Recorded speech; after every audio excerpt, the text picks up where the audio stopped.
Shalom saudara-saudari yang terkasih, tema renungan kita Yesus nama di atas segala nama yang dibawakan oleh Pendeta Drison Ginting.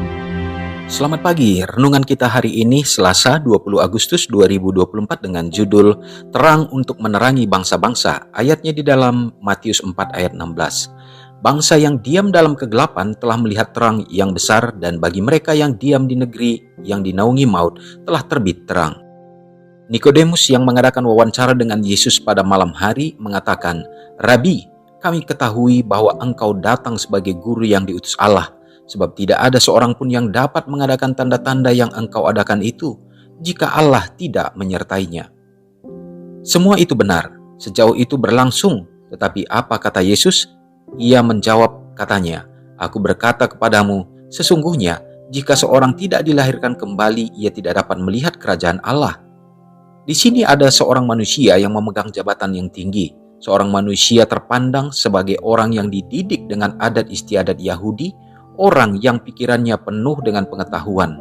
Sesungguhnya ia memiliki talenta yang tidak dimiliki oleh orang biasa. Ia tidak mau pergi kepada Yesus pada siang hari karena hal ini akan membuat dia menjadi pokok pembicaraan. Akan terlampau hina bagi orang pemimpin bangsa Yahudi untuk mengakui bahwa ia sendiri bersimpati pada orang Nazaret yang dibenci itu. Nikodemus berpikir, "Aku akan memastikan sendiri tugas dan pengakuan guru ini.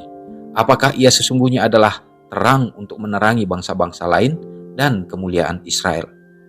Dengan tandas Yesus berkata kepada Nikodemus, "Bukanlah pertentangan yang dapat membantu kasusmu, bukanlah dalih yang akan menolong kasusmu, bukanlah dalih yang akan membawa terang kepada jiwa. Engkau harus memiliki suatu hati yang baru, atau engkau tidak dapat melihat kerajaan sorga.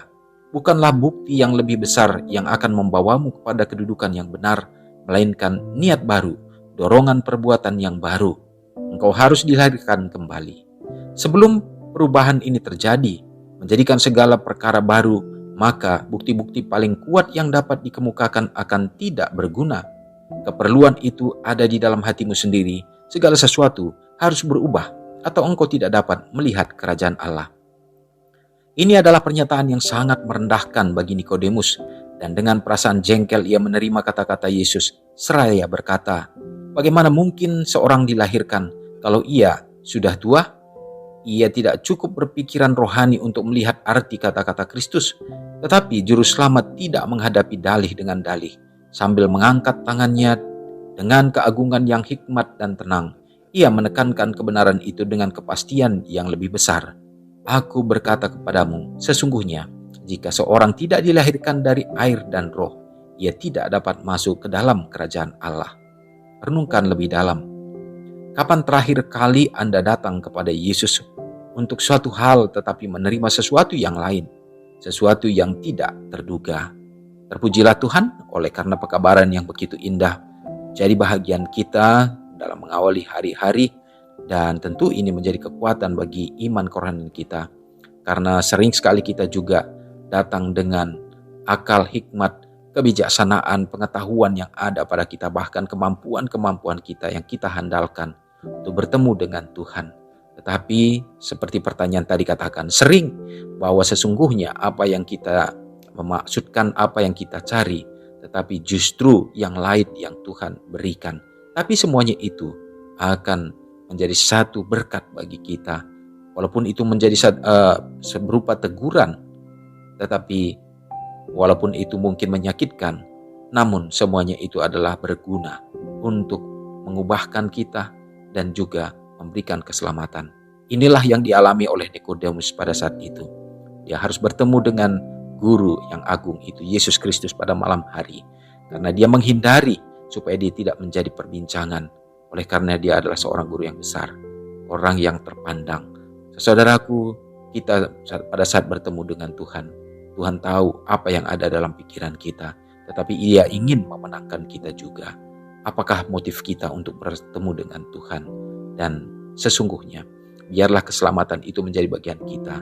Tidak lain adalah dengan cara kita diubahkan. Mungkin kita sudah menerima baptisan, tetapi itu saja tidak cukup.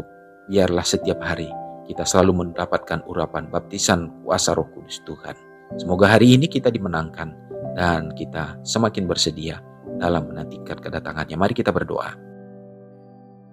Terpujilah Tuhan Allah yang kami sembah, oleh karena segala berkat Tuhan yang menjadi bagian kami hari ini ya Bapa. Kami dapat bangun kembali menikmati hari yang Tuhan hadirkan untuk menjadi satu kesempatan bagi kami ya Bapa.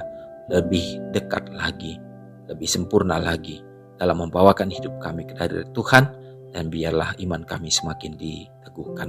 Bapa, terima kasih pekabaran firman Tuhan ini melalui pengalaman dan kehidupan daripada Nikodemus saat bertemu dengan Yesus Kristus ya Bapa. Dan itu juga menjadi satu pelajaran bagi kami, oleh karena sering kami juga untuk mencari pembenaran diri ya Tuhan. Kami rindu untuk bertemu dengan Tuhan, tetapi sesungguhnya apa yang kami cari bukanlah menjadi kebutuhan kami, tapi Tuhan memberikan apa yang kami perlukan menjadi kebutuhan dalam kehidupan, yaitu bagaimana menuntun kami supaya selamat. Dan biarlah kami selalu menerima itu dengan kuasa Tuhan, dengan penuh roh kerendahan hati ya Bapa. Biarlah kami diurapi dan kami akan menerima Kristus senantiasa dengan urapan Roh Kudus Tuhan, supaya kami dapat menjadi anak-anak Tuhan. Bapa, terima kasih hari ini dimanapun umat-Mu berada, dalam berbagai pekerjaan, usaha tangan yang dilakukan, pelayanan-pelayanan, Tuhan akan memberkati. Berikanlah kesehatan, keselamatan dalam segala perjalanan-perjalanan dilakukan. Kehadiran-Mu ya Bapa kami harapkan berada di tengah-tengah kehidupan keluarga, untuk menuntun anak-anak dalam masa pertumbuhan perkembangan mereka. Demikian juga pengetahuan, kepintaran Tuhan berikan dalam pendidikan, perkuliahan, dan bahkan ya Bapa masa depan yang terbaik pada saat mereka menyelesaikan pendidikan dan mencari pekerjaan. Tuhan akan tunjukkan sehingga itu menjadi berkat dalam hidup mereka, dan mereka juga siap untuk melayani pekerjaan-Mu ya Bapa. Berkati juga umat Tuhan yang berada dalam keadaan sakit Tuhan. Itu banyak hal-hal yang menjadi kekhawatiran, terutama sakit penyakit yang sudah dengan berbagai cara dilakukan dalam penyembuhan tetapi tidak kunjung sembuh. Tuhan mengakibatkan juga umat Tuhan banyak yang berputus asa. Biarlah Engkau yang akan meneguhkan hati mereka terlebih lagi ya Bapa. Berikanlah mujizat-Mu supaya mereka dapat pulih sehat kembali. Berdoa bagi anak-anak yatim, berdoa juga bagi ibu-ibu, janda-janda yang membutuhkan dalam hidup mereka ya Bapa, dalam berbagai tantangan, problema yang dihadapi, kebutuhan mereka. Kamu yakin dan percaya Tuhan akan memberkatinya. Bapa di sorga, kami yakin dan percaya kami butuhkan sekarang ini untuk cuaca yang terbaik ya Tuhan. Biarlah Engkau juga yang akan memberikan sesuai dengan kehendak Tuhan, yang akan menjadi berkat dan rahmat bagi kami semua. Bapa, terpujilah Engkau Tuhan. Kami serahkan hidup kami ke dalam tangan Tuhan sepanjang hari ini dan mengampuni dosa kami. Doa ini hamba serahkan dalam nama Yesus yang sudah menjadi juru selamat kami. Amin. Selamat pagi, selamat beraktivitas. Tuhan Yesus memberkati. Ingatlah Matius 5 ayat 13-16. Biarlah kamu menjadi garam yang mengasinkan dan terang yang menyinari kehidupan orang lain. Jangan lupa subscribe, like, dan share ke seluruh dunia.